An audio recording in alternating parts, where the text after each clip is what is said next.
Hi friends, ఈరోజు నువ్వుల పట్టి ఎలా చేయాలో చూద్దామండి. ముందుగా 2 కప్పుల నువ్వులు, 2 కప్పుల బెల్లము తీసుకోవాలి. స్టవ్ ఆన్ చేసి ప్యాన్ పెట్టి అందులో 2 కప్పుల నువ్వులు వేసుకొని చిటపట వరకు ఫ్రై చేసుకొని ఒక ప్లేట్లోకి ట్రాన్స్ఫర్ చేసుకోవాలి. ఇప్పుడు అందులోనే 2 కప్పుల బెల్లం వేసుకొని అలాగే కొద్దిగా వాటర్ వేసుకొని అది పాకం వచ్చే వరకు మనము ఫ్రై చేసుకోవాలి. లో టు మీడియం, మీడియం టు లో పెట్టుకుంటూ ఫ్రై అంటే పొంగు రావాలి. ఇప్పుడు ఒక గిన్నెలో వాటర్ తీసుకొని పాకం వచ్చిందా లేదా చూడడానికి అది చూసుకోవాలి. చూసుకున్న తర్వాత ఇప్పుడు అందులోనే పాకంలోనే కొద్దిగా నెయ్యి వేసి మిక్స్ చేసుకోవాలి.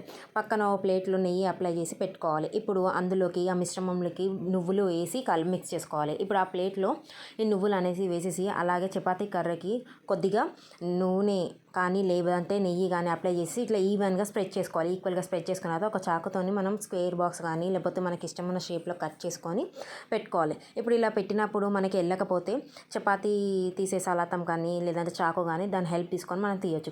చూసారా ఫ్రెండ్స్, కొద్దిగా ఆరాక సూపర్గా విడిపోతుంది. ఇది మీకు నచ్చినట్లయితే నా ఛానల్ని సబ్స్క్రైబ్